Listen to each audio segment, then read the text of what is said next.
हमारे बॉडी में 4 तरह के टिश्यू पाए जाते हैं: epithelial tissue, connective tissue, muscular tissue and nerve tissue. आज हम एपिथेलियल टिश्यू के बारे में पढ़ेंगे। एपिथेलियल कनेक्टिव टिश्यू क्या होता है? कनेक्टिव टिश्यू का जो ओरिजिन होता है वो मेसोडर्म होता है। Lot of intercellular space between the cells of the connective tissue. Connective tissue के बीच में स्पेस बहुत होता है। जो कनेक्टिव टिश्यू का सेल्स होता है वो बहुत दूर दूर तक होता है। In this intercellular space is filled extra cellular matrix. ये इंटरसेलुलर स्पेस में एक्स्ट्रा सेलुलर मैट्रिक्स भरे हुए होते हैं। एक्स्ट्रा सेलुलर मैट्रिक्स क्या है? Extra cellular matrix is made up of two things. यानी एक्स्ट्रा सेलुलर मैट्रिक्स जो है 2 चीज़ों से मिलकर बना होता है। पहला प्रोटीन फाइबर्स एंड दूसरा ग्राउंड सब्सटेंस। ग्राउंड सब्सटेंस को मैट्रिक्स भी बोलते हैं। ग्राउंड सब्सटेंस जो है वो म्यूकोपॉलीसेकेराइड का बना होता है और म्यूकोपॉलीसेकेराइड जो है एक प्रकार का कार्बोहाइड्रेट है। अब इसके डायग्राम को देखते हैं। ये जो है प्रोटीन फाइबर्स है। प्रोटीन फाइबर्स बंडल में जो प्रोटीन फाइबर्स होता है वो वाइट कोलेजन फाइबर होता है। ये इसका सेल्स है और ये ग्राउंड सब्सटेंस है। और ये प्रोटीन फाइबर से सिंगल और ब्रांच्ड है। जो सिंगल और ब्रांच्ड प्रोटीन फाइबर होता है वो इलास्टिन प्रोटीन फाइबर होता है। Next, most abundant and widely distributed tissue body of complex animals. Complex animals में most abundant and widely distributed tissue पाया जाता है। They are named connective tissue because they link two organs and body substance. इसे connective tissue इसलिए कहते हैं क्योंकि ये 2 बॉडी ऑर्गन या बॉडी स्ट्रक्चर को जोड़ता है। Connective tissue also provide support to the body. Connective tissue हमारे बॉडी को सपोर्ट प्रोवाइड करता है। बोन भी एक तरह का कनेक्टिव टिश्यू है जो हमारे बॉडी को सपोर्ट प्रोवाइड करता है। Connective tissue help in transport of substance in the body. Connective tissue जो है हेल्प करता है हमारे बॉडी में सब्सटेंस को ट्रांसपोर्ट करने के लिए। माध्यम क्या होता है? तो ब्लड एक कनेक्टिव टिश्यू है जो हमारे बॉडी में ट्रांसपोर्टेशन का वर्क करता है। कुछ नोट पॉइंट्स है जैसे कि connective tissue, ligament and tendon एक कनेक्टिव टिश्यू है। लिगामेंट जो होता है वो बोन टू बोन को जोड़ता है एंड टेंडन जो होता है वो मसल्स टू बोन्स को जोड़ता है। नेक्स्ट हम देखते हैं कनेक्टिव टिश्यू के को किस तरह से डिवाइड किया गया है। कनेक्टिव टिश्यू जो होता है वो cells, protein fibres and ground substance के मिलने से बनता है। कनेक्टिव टिश्यू को फर्दरली 2 पार्ट्स में डिवाइड किया गया है: connective tissue proper and specialised connective tissue. Connective tissue proper में loose connective tissue and dense connective tissue आते हैं और स्पेशलाइज्ड कनेक्टिव टिश्यू में skeletal connective tissue and fluid connective tissue आता है। कनेक्टिव टिश्यू प्रॉपर का first part loose connective tissue है जिसको फर्दरली 2 पार्ट्स में डिवाइड किया गया है: adipose connective tissue and areolar connective tissue. And dense connective tissue को भी 2 पार्ट्स में डिवाइड किया गया है: white fibrous connective tissue and yellow fibrous connective tissue. Skeletal connective tissue जो है बोन और कार्टिलेज के मिलने से बनता है। स्केलेटल कनेक्टिव टिश्यू हम बोन और कार्टिलेज के बारे में पढ़ते हैं। और फ्लूइड कनेक्टिव टिश्यू में ब्लड और लिम्फ आता है। Protein fibres absent. Fluid connective tissue में प्रोटीन फाइबर एब्सेंट पाया जाता है। आगे हम देखते हैं loose connective tissue. Loose connective tissue किससे कहते हैं? या फिर लूज कनेक्टिव टिश्यू में एरियोलर कनेक्टिव टिश्यू को देखते हैं। एरियोलर किसे कहते हैं? Open space. Example, space is present between network of fibres and cells. Fibres का नेटवर्क्स एंड सेल्स के बीच में जो स्पेस होता है उसे एरियोलर कनेक्टिव टिश्यू कहते हैं। Rough diagram of areolar connective tissue. ये माइक्रोफेज हो गया। माइक्रोफेज एक सेल्स है। एरियोलर कनेक्टिव टिश्यू का इसका स्ट्रक्चर इस तरह से होता है। ये ग्राउंड सब्सटेंस है जिसे मैट्रिक्स भी कहते हैं। ये मास्ट सेल्स है। ये फाइब्रोब्लास्ट सेल्स हो गया। ये कोलेजन फाइबर्स हो गया जो बंडल में होगा, उसे वाइट कोलेजन फाइबर कहेंगे। ये इलास्टिन फाइबर हो गया, इसे येलो इलास्टिन फाइबर कहेंगे क्योंकि ये सिंगल और ब्रांच्ड होता है। ये प्लाज्मा सेल्स है। Types of cells. हमारे एरियोलर कनेक्टिव टिश्यू में 3-4 प्रकार के सेल्स पाए जाते हैं। पहला fibroblast cells, largest cell of areolar connective tissue. Areolar connective tissue में सबसे ज़्यादा फाइब्रोब्लास्ट सेल्स पाया जाता है। मैक्सिमम इन नंबर होता है ये।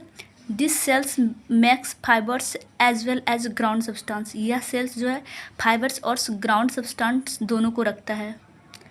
दूसरा सेल्स मैक्रोफेजेज है। मैक्रोफेज का क्या है? मैक्रोफेज को कहते हैं histiocytes, also called as histiocytes, perform phagocytosis of bacteria and dead cells. Macrophage जो है फेगोसाइटोसिस की तरह वर्क करता है। ये रहा इसका रफ डायग्राम। कोई बैक्टीरिया या डेड सेल है, ये इनगल्फमेंट कर हो रहा है और यहाँ पे डाइजेस्ट हो रहा है। डाइजेस्ट करने के लिए लाइटिक एंजाइम का ज़रूरत पड़ता है। Lytic enzyme will destroy this bacteria. Macrophage phagocytosis की तरह वर्क करता है। Macrophage is also called scavenger cell. Macrophage keep the connective tissue clean. Macrophage जो है कनेक्टिव टिश्यू को क्लीन करने का वर्क करता है। अब स्कैवेंजर किसे कहते हैं?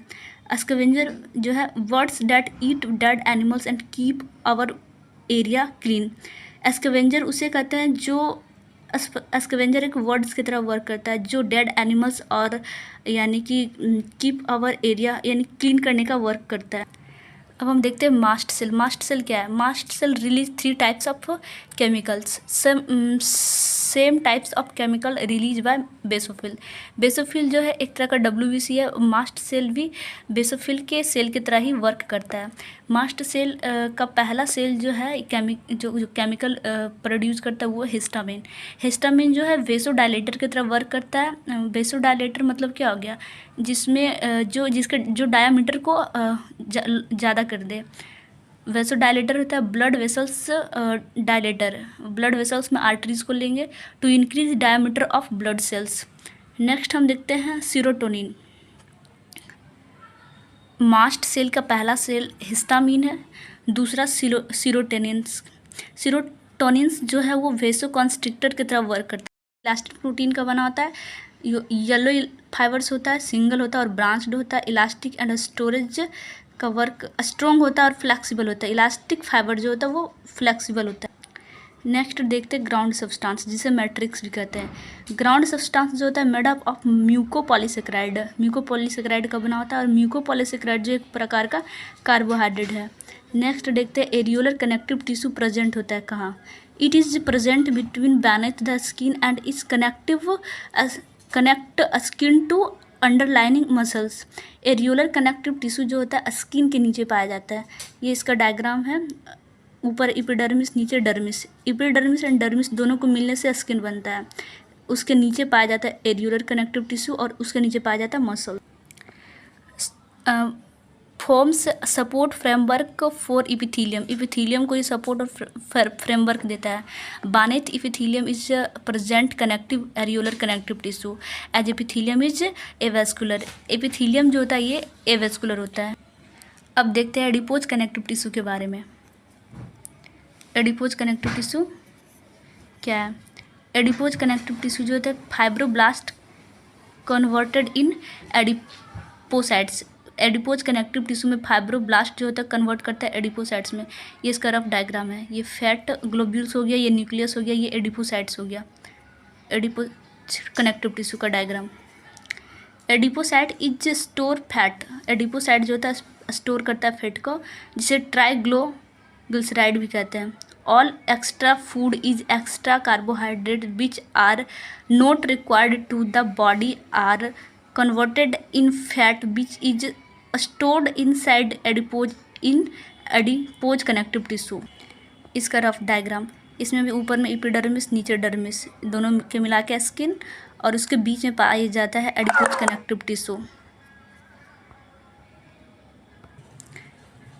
अब देखते हैं dense connective tissue. Dense connective tissue क्या है? Dense connective tissue cells same as areolar. ये जो डेंस कनेक्टिव टिश्यू है सेम एरियोलर कनेक्टिव टिश्यू की तरह है। जो फाइब्रोब्लास्ट मैक्सिमम पाया जाता है डेंस कनेक्टिव टिश्यू में।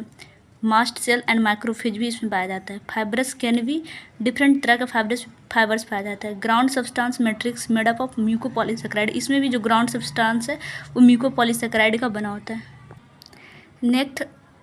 नेक्स्ट देखते हैं dense connective tissue. Dense connective tissue को 2 भागों में डिवाइड किया गया। पहला white fibrous dense connective tissue, दूसरा yellow fibres dense connective tissue. White fibres dense connective tissue के बारे में आप जानते हैं। ये cell same as areolar connective tissue. ये सेल जो होता है same as areolar connective tissue की तरह होता है। Lot of white fibres are present. White fibres को ही कोलेजन फाइबर्स कहते हैं। White fibrous connective dense connective tissue में सबसे ज़्यादा वाइट फाइब्रस कोलेजन फाइबर पाया जाता है। अब नेक्स्ट इसको फर्दरली 2 पार्ट्स में डिवाइड किया गया, रेगुलर और इरेगुलर। अब रेगुलर के बारे में जानते हैं।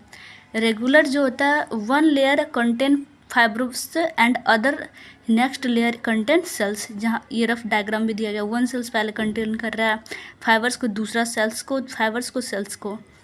इसका एग्जांपल है एलवीवी यानी कि लिगामेंट, और टीएमबी यानी टेंडन। लिगामेंट जो होता है बोन टू बोन को कनेक्ट करता है, और टेंडन जो होता है मसल्स टू बोन को कनेक्ट करता है।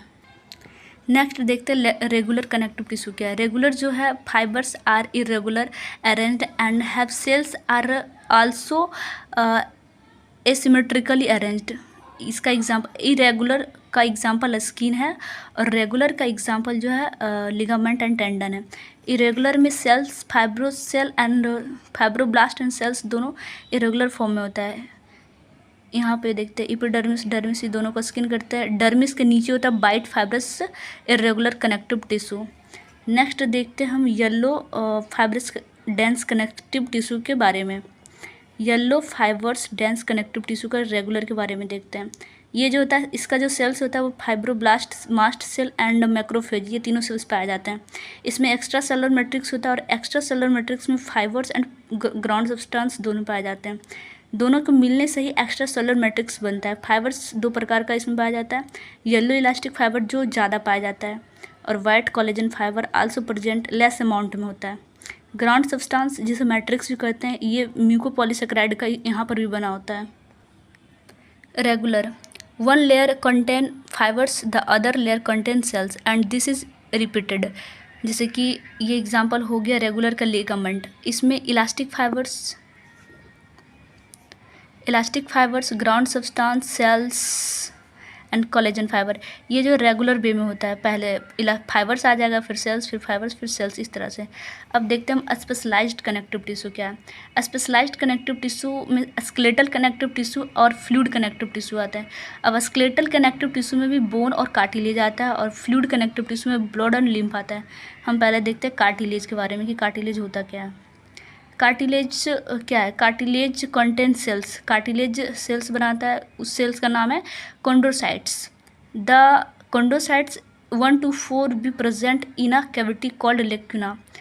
कॉन्ड्रोसाइट जिस सेल में प्रेजेंट होता है उसको लेक्यूना कहता है, और लेक्यूना एक खाली स्पेस है।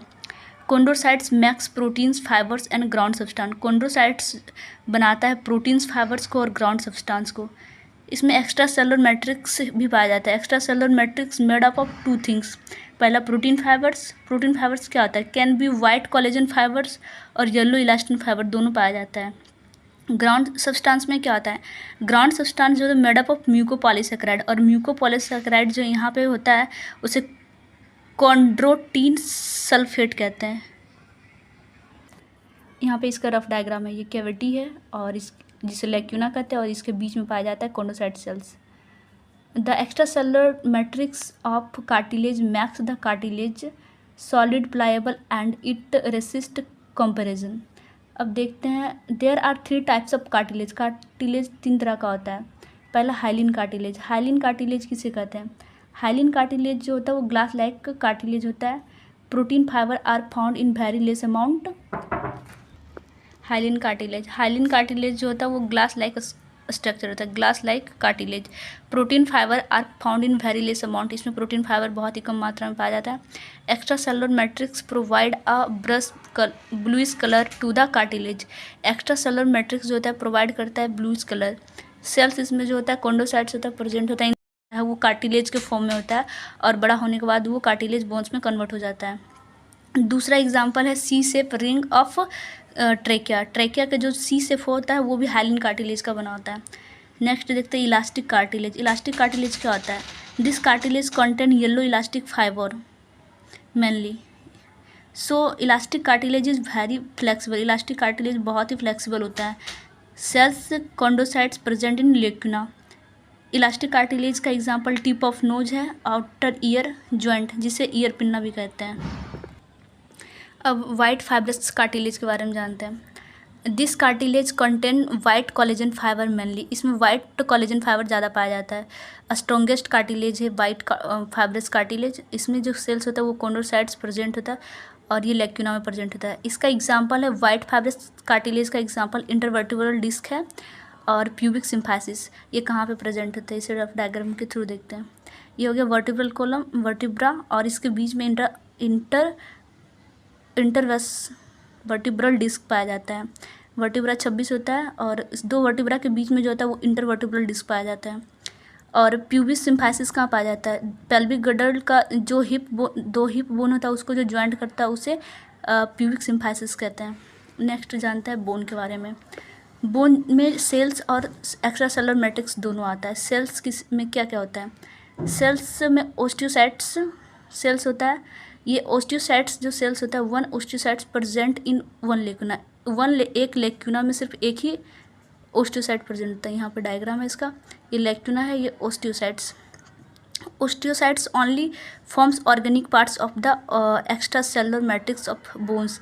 ओस्टियोसाइट्स सिर्फ ऑर्गेनिक पार्ट्स ही बनाता है। एक्स्ट्रा सेलुलर मैट्रिक्स क्या होता है? एक्स्ट्रा सेलुलर मैट्रिक्स जो होता है वो इनऑर्गेनिक कंपाउंड होता है और ऑर्गेनिक कंपाउंड होता है। इसमें इनऑर्गेनिक कंपाउंड 65% पाया जाता है जो डाइट यानी कि हम लोग जो खाना लेते हैं वहाँ से होता है मिलता है, और ऑर्गेनिक कंपाउंड 35% होता है जो कि कोलेजन फाइबर के थ्रू मिलता है। इनऑर्गेनिक सब्सटेंस में कैल्शियम फॉस्फेट आता है मैक्सिमम नंबर में, और कैल्शियम कार्बोनेट और मैग्नीशियम फॉस्फेट, ये तीन मिला के इनऑर्गेनिक सब्सटेंस बनते हैं जो कि हम डाइट के थ्रू लेते हैं। कुछ notes point. Extra cellular matrix of bone make it hard and not flexible. Extra cellular matrix जो होता है बोन में वो हार्ड होता है और फ्लेक्सिबल नहीं होता है। It is the main tissue that provide structure frame to the body. ये हमारे बॉडी को स्ट्रक्चर प्रोवाइड करता है। Bone support and protect softer tissue and organ. हमारे शरीर में जो बोन होता है वो हमारे बॉडी के सॉफ्ट टिश्यू को प्रोटेक्ट करता है। इसके कुछ example. Brain is protected inside skull, जिसे हम क्रेनियम कहते हैं। क्रेनियम के अंदर में हमारा बोन सब यानी कि सुरक्षित होता है। Lungs and heart inside thoracic cage. Thoracic cage के अंदर लंग्स एंड हार्ट होता है जो सुरक्षा प्रदान यानी थोरेसिक केज सुरक्षा प्रदान करता है हार्ट एंड लंग्स को। Bones of limbs help in wearing weight of the body. जो हमारे बोन्स होते हैं लेग्स का वो हमारे पूरे बॉडी वेट को उठाते हैं यानी कि भार को रखते हैं। Skeletal muscles are attach with bones help kind of movement. Skeletal muscles bone में अटैच करके विभिन्न तरह के मूवमेंट को प्रदान करते हैं। ये इसका रफ डायग्राम है। इसके बीच में होता है हैवर्सियन कैनाल। हैवर्सियन कैनाल में ब्लड वेसल्स पाए जाते हैं और ये कंटेन करता है ब्लड वेसल्स। ये सिर्फ मेमल्स बोन में पाया जाता है हैवर्सियन कैनाल। ये रहा ओस्टियोसाइट जो लेक्यूना के बीच में होता है। ये इंटरसेलुलर मैट्रिक्स और ये एक्स्ट्रा सेलुलर मैट्रिक्स और ये लेक्यूना खाली स्पेस टीएस ऑफ बोन। ये हम लॉन्ग बोन के बारे में जानते हैं। लॉन्ग बोन में रेड बोन मैरो होता है। रेड बोन मैरो को जो है स्टेम सेल्स बनाता है। रेड बोन मैरो जो करता है फॉर्मेशन करता है रेड ब्लड सेल को और WBC यानी वाइट ब्लड सेल्स को। Long bone of legs and hands contain RBM यानी कि red bone marrow. In red bone marrow all blood cells are formed. जहाँ भी लॉन्ग बोन मैरो होगा वो यानी कि रेड बोन मैरो यानी प्रोड्यूस करेगा और वो RBC एंड WBC को बनाएगा। नेक्स्ट हम देखते हैं ब्लड का जो pH होता है वो 7.4 होता है। अमाउंट इसका 5 लीटर होता है। इसमें जो कनेक्टिव टिश्यू जो ब्लड है वो दो तरह से बढ़ता है, पहला सेल्स और दूसरा एक्स्ट्रा सेलुलर मैट्रिक्स। सेल्स में आ जाएगा फॉर्म्ड एलिमेंट जो कि 45% होता है, जिसमें RBC WBC और प्लेटलेट्स आता है। प्लेटलेट्स को सेल्फ फ्रेगमेंट भी कहते हैं। इसका रफ डायग्राम ये हो गया मेगा कैरियोसाइट सेल्स और ये प्लेटलेट्स। एक्स्ट्रा सेलुलर मैट्रिक्स में प्लाज्मा आता है जो कि 55% होता है और ये लिक्विड पार्ट होता है। नेक्स्ट फॉल्स कनेक्टिव टिश्यू क्यों कहते हैं ब्लड को? कब? जब sales do not max extra cellular matrix, जब सेल्स एक्स्ट्रा सेलुलर मैट्रिक्स नहीं रखता है यानी कि ब्लड का extra cellular matrix do not contain protein fibre. जो ब्लड में एक्स्ट्रा सेलुलर मैट्रिक्स होता है वो जो प्रोटीन नहीं रखता है तो उसे हम फॉल्स कनेक्टिव टिश्यू कहते हैं। Thank you. यहाँ पे कनेक्टिव टिश्यू समाप्त हुआ। Thanks for watching.